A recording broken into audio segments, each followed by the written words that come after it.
بسم اللہ الرحمن الرحیم۔ Open institute of calligraphy and fine arts Jhelum کی جانب سے میں نوید اختر اپل۔ ڈیئر اسٹوڈنٹس، تمام دیکھنے والوں کو میری طرف سے السلام علیکم ورحمۃ اللہ وبرکاتہ۔ ڈیئر اسٹوڈنٹس، آج ہمارا ٹاپک ہے، ہم نے لفظ کے جو توڑ یا جوڑ ہے یا جوڑ توڑ ہے، ان کو پڑھنے کا طریقہ وہ سیکھنا ہے۔ تو سب سے پہلے ہم کچھ چیزوں کا خیال رکھیں گے، جس میں سب سے پہلے ہے متحرک۔ متحرک،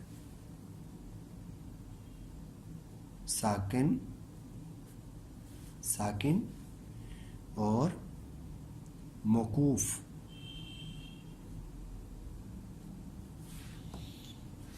یہ تین چیزوں کا ہم نے خیال رکھنا ہے کہ یہ کیا ہے۔ متحرک کیا ہے کہ اگر میں یہاں پہ جیم لکھتا ہوں تو یہ صرف جیم ہے اور اس کے اوپر کسی قسم کا سمبل نہیں ہے، نہ ہی زبر، نہ ہی زیر، نہ ہی پیش، نہ ہی مد، نہ ہی جزم، کوئی اور سمبل نہیں ہے، یہ صرف جیم ہے، ٹھیک ہے۔ اور اگر ہم یہاں پہ لکھتے ہیں جیم اور جیم کے اوپر لگا دیتے ہیں زبر، تو اب زبر کیا ہے؟ یہ حرکت ہے، اور جب کسی حرف کے اوپر زبر، زیر، پیش لگا دیا جاتا ہے تو اس حرف کو ہم متحرک کہتے ہیں۔ اور متحرک ہونے کے لیے بھی یہ ضروری ہے کہ اس کے ساتھ کوئی اور حرف بھی ہو، جیسے ہم یہاں پہ لکھتے ہیں جب، جیم زبر بے، جب۔ اب جیم کے اوپر زبر ہے تو جیم متحرک ہے، اور یہ کوئی نہ کوئی حرف اس کے ساتھ مل رہا ہے، اور مل کے تو یہ ایک لفظ بنا رہے ہیں، اور جس کا میننگ ہے جب۔ اب ساکن کیا ہے؟ ساکن ہے کہ ایسا حرف کہ جس کے اوپر جزم آتی ہے، یعنی کہ چھوٹی سی دال بنتی ہے، جیسے یہاں پہ میں نے لکھا جب، اسی طریقے سے لکھتے ہیں ہم شب، تو شب کے اوپر زبر ہے، بے کے اوپر جزم ہے، شین کیا ہوا؟ متحرک، اور بے ہوا ساکن۔ اب اسی طریقے سے ہم لکھتے ہیں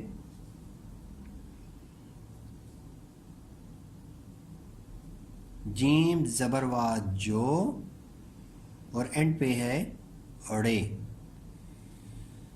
تو اب ہم نے دیکھنا ہے کہ اس میں موقوف کیا ہے۔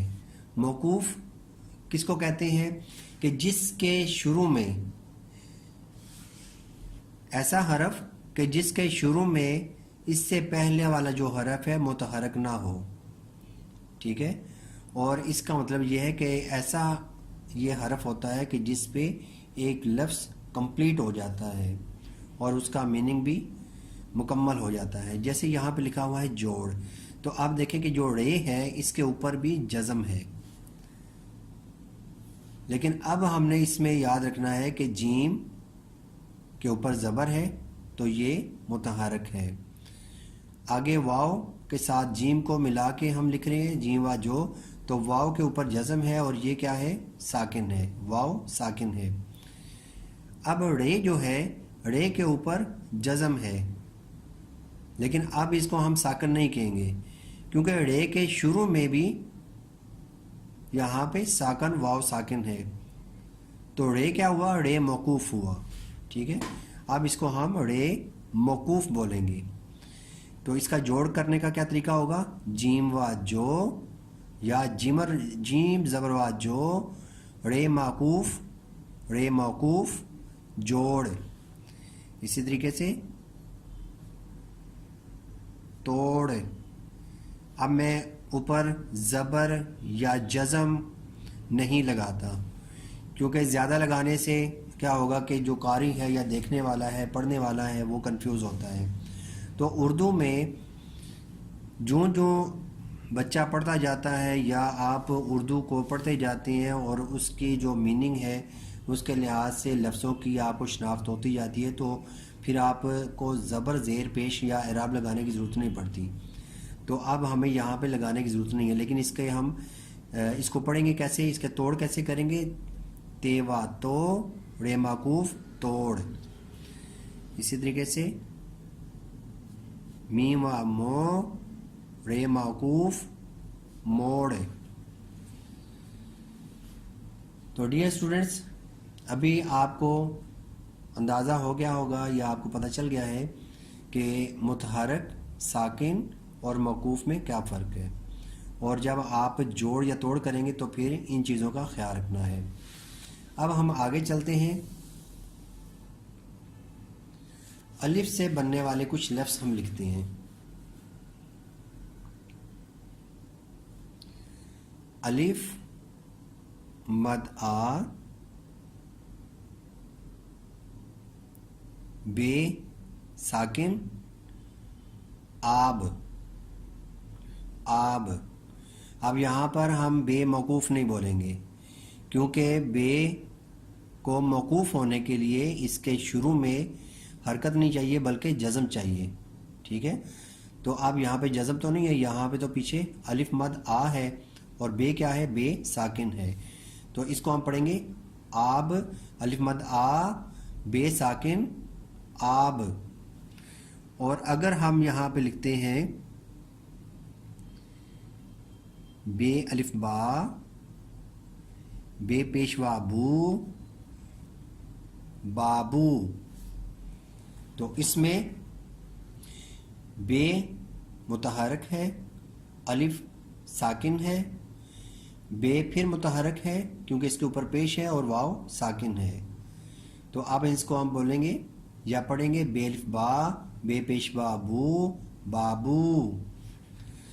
اگر ہم آگے لکھتے ہیں تے الف تا، بے پیشوا بو، تے موقوف تابوت. تو اب اس میں بھی دیکھیے گا کہ تے متحرک، الف ساکن، بے پھر متحرک، واو ساکن، اور آگے پھر تے آ گئی ہے، تو اس کا مطلب کیا ہوا کہ تے موقوف ہے. تابوت.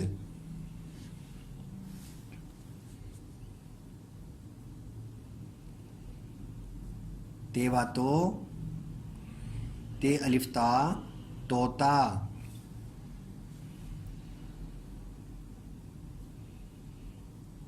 تے واو تو، تے الف تا، توتا. اب ڈیئر اسٹوڈنٹس ہم دیکھتے ہیں کہ کسی وقت تشدید کا استعمال ہوتا ہے، جیسے ہم یہاں پہ ہم لکھتے ہیں ابو. ٹھیک ہے، ابو. تو اب کیا ہے، الف زبر بے، اب یہاں پہ تشدید ہے، اور بے پیشوا بو، ابو. تو اب یہاں پہ ہم دیکھتے ہیں، اور یہ ہم پہلے سیکھ چکے ہیں کہ تشدید کا مطلب یہ ہے کہ بے ایک حرف نہیں ہے بلکہ دو حروف ہیں. تو اس میں الف زبر بے، اب الف متحرک ہے اور بے یہاں پہ ساکن ہے. اور اگلا جو بے پیشوا بو ہے، تو اس کے اندر کیا ہوا کہ آپ بے پھر دوبارہ متحرک ہوا اور واو کے ساتھ جڑ گیا، تو واو موقوف واو ساکن ہے. تو یہ تلفظ کیا ہوا، اب بو، اب بو، اب بو. تو اس کو ہم ابو لکھیں گے اور یہاں پہ تشدید بنانا لازمی ہو جائے گا، ابو.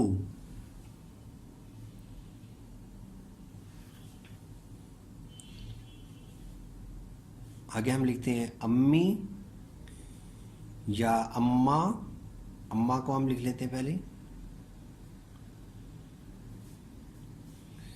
الف زبر میم ام، میم الف ما، اماں.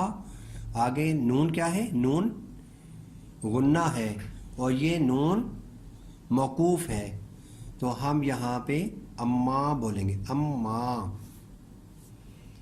اسی طریقے سے الف میم ام، میم چھوٹی یہ می، امی، امی،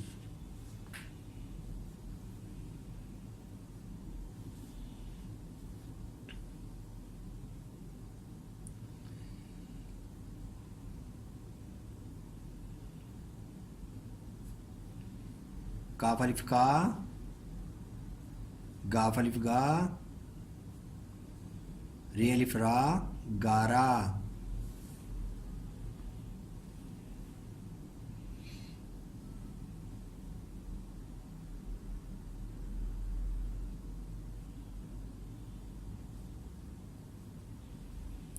خبر،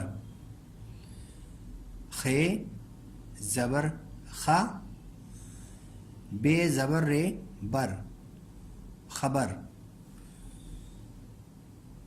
خ حرکت میں ہے یعنی کہ متحرک ہے، بے بھی متحرک ہے اور رے ساکن ہے، خبر۔ تو اس کو بغیر اعراب کے اگر ہم لکھتے ہیں تو یوں لکھیں گے خبر۔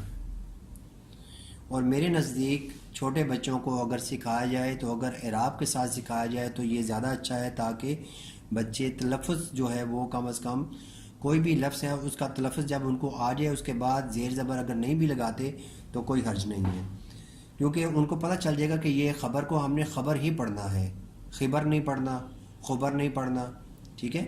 تو خبر کو خبر ہی پڑھنا ہے۔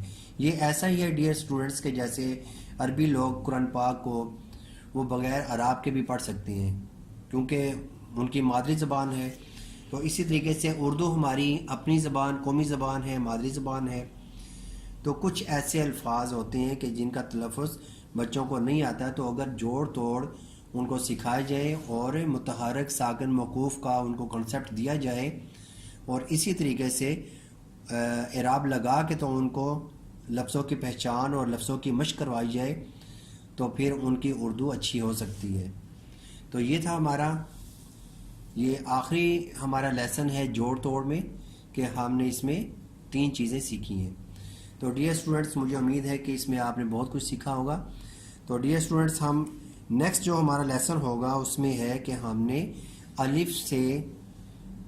الف کا استعمال کرتے ہوئے ہم نے مختلف الفاظ کی پریکٹس کرنی ہے، ٹھیک ہے؟ اور مختلف شکلیں جو ہے نا وہ ہم سیکھیں گے، حروف کی مختلف شکلیں۔ تو انشاءاللہ نیکسٹ ویڈیو تک آپ مجھے اجازت دیں۔ اللہ حافظ، اللہ نگہبان۔